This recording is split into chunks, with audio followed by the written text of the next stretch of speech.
Near mint condition, the home of collected editions. That cover's so awesome. That, as they say, is that. Marvel Comics. Let's go ahead and get started.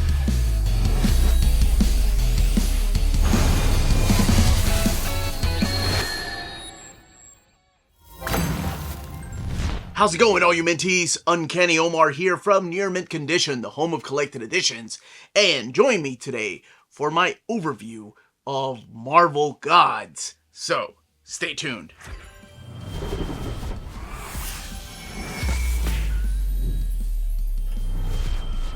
This video is sponsored by Marvel Comics, so thank you so much to David Gabriel and the folks at Marvel for sending us copies of the Marvel Gods miniseries, with the trade paperback coming out in August, and a lot of you all wanting to know what my thoughts are on the series. Today I figured I'd take the time to do an overview of the 8-issue miniseries. So there were 8 of these, of course, released with different covers. There's variant covers and all kinds of covers out there for these, but we're just focusing on the series, and I promise not to give away some heavy spoilers at all. Maybe just a little bit of a deep dive for a couple of issues to mainly talk about the characters and this world that Jonathan Hickman is building when it comes to the Marvel cosmic side of things. So actually, let's just go ahead and crack the books open so you can see the internal artwork, and we can talk a little bit about the story. Alright, so let's just focus on the first issue right now. And just in case, some minor spoilers going in. If you want to go completely blind, maybe put me on mute. But even putting me on mute, you're going to be looking at the pictures. And speaking of the pictures, my goodness, the art in this book. It is amazing and completely fits the tone of what Jonathan Hickman is doing here. So it is all written by Jonathan Hickman, Valerio Schiti doing the art, Marte Gracia doing the colors, which really brings it all together, and then Travis Lanham doing the lettering here. And you have all the variant covers. But it starts off with this conversation between Doctor Strange and this gentleman named Wynn. Now, this is somebody that Doctor Strange seems to know and have known for a long time, and they're speaking in riddles almost, because you don't know exactly what's happening. He's asking Wynn if he's good or are you evil, and I love this because it kind of brings it together at the end. Steven, my boy, who can tell the difference anymore? And that kind of sets up this character that we're going to be seeing throughout the story. Now, the story is going to do a little bit of jumping back and forth in the past and with present day and a possible future whenever we look at a couple of the other issues. But we are going to start meeting some characters here for the first time. One thing I'm just going to go ahead and tell you, these characters, the way they speak and what they're talking about, sounds like things that have already been established in the Marvel Universe. Sounds like some events that have already taken place. So you almost feel lost, like, wait a second, did I read something like this in the past? So fear not, I promise these are all new things for the most part. There are going to be some characters that show up through here that have appeared in minimal roles in the past. So we do see Wynn again 10 years ago this time around.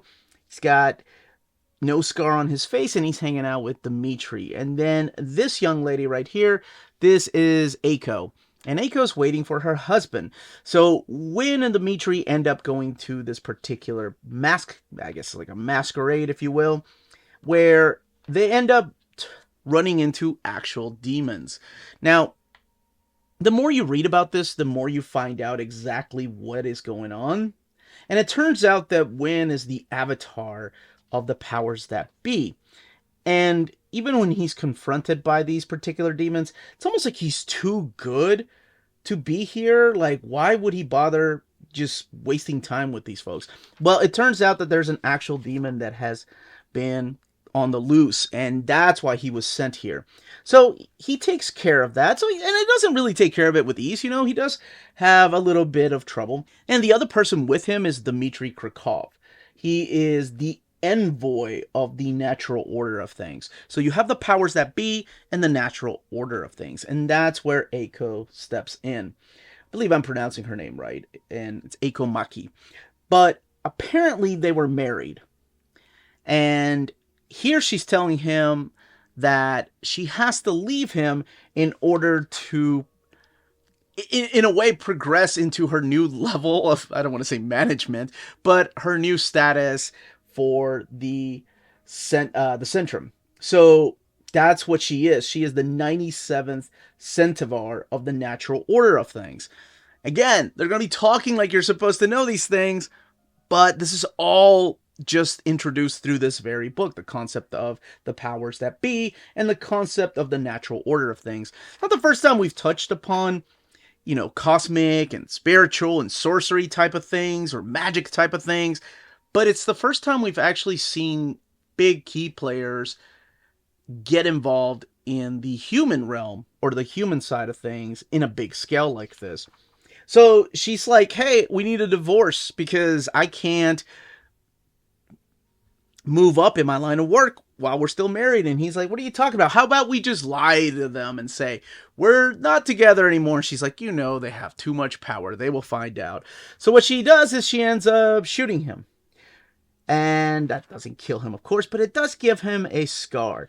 So now we see Wynn and Dimitri head to the one place that you kind of expect because of what we saw a little bit earlier, and that is the Sanctum Sanctorum, which is, of course, where Doctor Strange lives. But they're not greeted by Strange, they're greeted by Wong. And Wong tells them that he is at the Library of Worlds.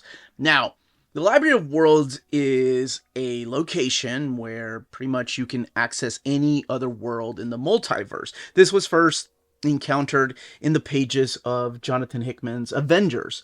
So it's already an established setting, but here you're going to be seeing all kinds of little cameos and also some key players in the Marvel universe. This is also where we're going to meet our other centaur, and that is the second centaur of the natural order of things, Dr. St. Maur Circle, I think is his name. I'm totally butchering that particular name. But what's happening here is that they're gathering all these magical forces and having a meeting, as you tend to do whenever you're in charge of all these magical aspects of the universe. But they are attacked completely unbeknownst to them. They are taken by surprise. And it is revealed that the person behind everything is G.O.D.S. And G.O.D.S. is trying to create a Babylon event. Things, again, that you aren't really familiar with, but it is explained through the series. Now, I do love this part where Wynn and Dimitri decide to go on a side quest because he finds a penny, right? A penny that will be used to exchange for other goods. It's almost like a side quest in a video game where you're given an item, and that item, you go to a certain location, that person at that location gives you another item to take back to another location to get another. You get the idea. And that's what's happening here. You're going to see characters like the Collector appear through here. At the end of the day, what Wynn and Dimitri bring to this big battle with G.O.D.S. I love these names that he comes up with. They're just awesome. It kind of reminds me of the Black Order. Is a book. And they fool G.O.D.S. into opening the book and defeating him. And that's the type of character that Wynn is. He's not as powerful, that you get the sense that he's not as powerful as Doctor Strange. He has been around for a long time. I don't want to quite give away if he's immortal or not. I would love for people to find out for themselves. But it does open up the mystery as to what is going on between the natural order of things and the powers that be. And that's all I will say about the first issue. I want to dive a little bit into the next few issues as I'm going to flip through here, because we are introduced to some new characters through here and the whole idea of what's happening between the natural order of things and the powers that be. And as you find out, there is a history between them, and they were at war at one time. However, this marriage between Aiko and Wynn has kind of put that aside. So maybe it was a marriage out of convenience, maybe it wasn't out of love. But the more you read this, the more you start getting the sense of, oh no, there's a lot more at play than just this. Now, in that attack that happened in issue number 1 by G.O.D.S.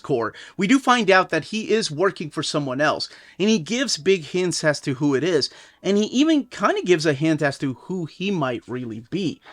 And those aren't really new. Those are established characters in the Marvel Universe, and I'm not going to spoil who they are. So it brings a lot of ties back to the cosmic side of things. So if you have read a lot of the cosmic side of the Marvel Universe, and I'm not talking about just recent Jonathan Hickman stuff or even the recent modern Marvel Cosmic Saga, even though that happened like 20 years ago, but gosh, time just flies. I'm talking about like classic characters from the 70s and even the 80s and 90s with some of the stuff by Jim Starlin. I think it's really cool how it kind of ties it into those kind of things. Now, we do meet a very important character here, and that is Mia, who will be known as the Magic Girl. Because when the Centurn were attacked, they were mostly wiped out. So we have just a few of them, like the 97th one here, Aiko. So she is recruiting a protege, if you will, and that's who Maya is, or Mia. Mia the Magic Girl. She will play a big part in the story. And in issue number 3 here, we are introduced to another character. I promise I'm not going to take that much time with each of these issues. I kind of just want to establish the characters first. This is the introduction of a girl named Amelia Addison, who's been having the exact same dream for 5 years. As it turns out, she is something known as a Cassandra. And Cassandras have existed in our world. There have been 5 of them that have given people warnings about the end of the world and things that are to come. And if that character of G.O.D.S was trying to create a Babylon event, what could that mean for the order of magic? Not just the powers that be in the natural order of things.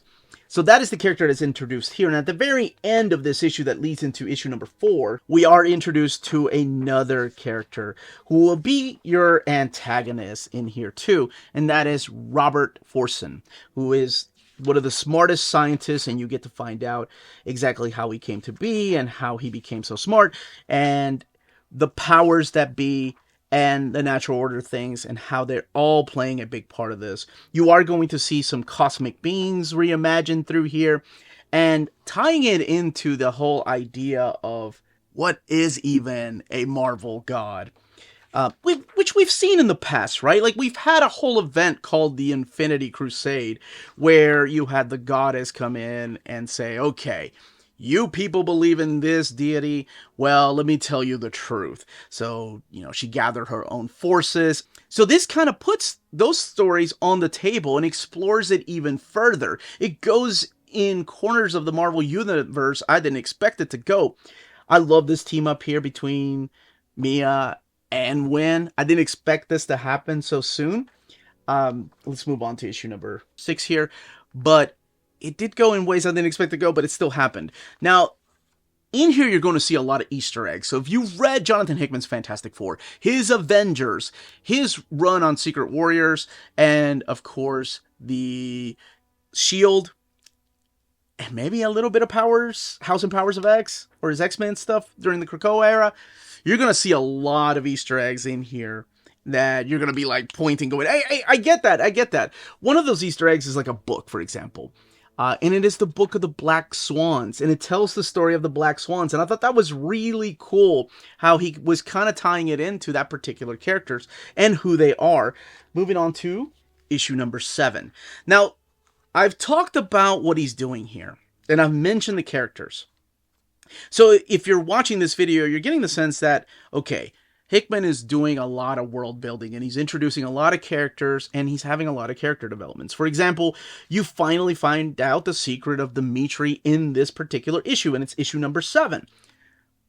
But who is the bad guy that's doing all these things? Why do they want to create a Babylon event, and how is that going to affect the magic system, or what's going on in Doctor Strange? So, I will say, this is a different side of Hickman. Don't expect things in here where he's doing world building and then you get a bunch of action and a bunch of moments like you did in House and Powers of X or even his Avengers run or Secret Warriors. This feels more like the part of him that loves to just write the text that you would find at the beginning of the chapters of House and Powers of X. So if you enjoy that, that's what this feels like. It feels like he is giving you the history of these two opposing forces, and then you also have things from the cosmic side of the Marvel Universe, like chaos and order thrown in there. And I'm sure you saw the in-betweener. A couple of other surprises, like I mentioned, that show up through here. I love this, by the way. You know, yeah, one of my favorite covers of all time. But in that, you still have to put in a lot of character development. So there are moments in here that are action-packed. But what I'm trying to say is, this is more of a textbook. Here is the way that the cosmic and the spiritual and the magic side of things work in the Marvel Universe. I'm just going to show you a couple of pages from issue number 8. I'm not going to spoil what happens or when this all takes place. And that is mainly to talk about the art, because it is phenomenal. Valerio Schiti's art is beautiful through here. Absolutely beautiful.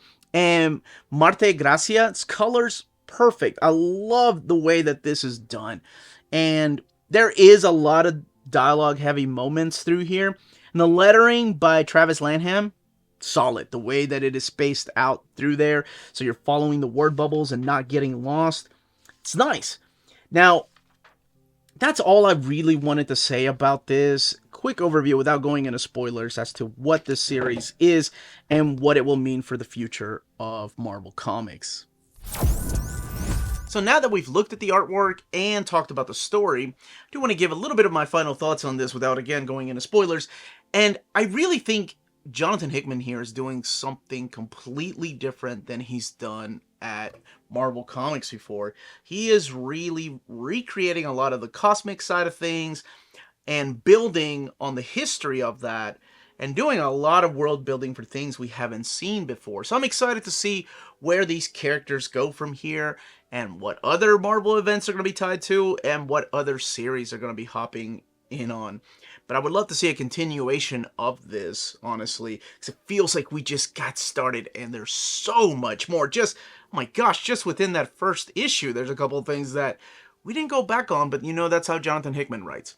But anyway, let me know in the comments down below if you have checked out the series, what you think about it, and if you enjoyed what you were looking at, and the story sounds interesting to you. Don't forget that the trade paperback for Marvel Gods comes out on August 6th of 2024. So you can pre-order that now, or pick it up when it comes out. And again, that is August 6th, 2024.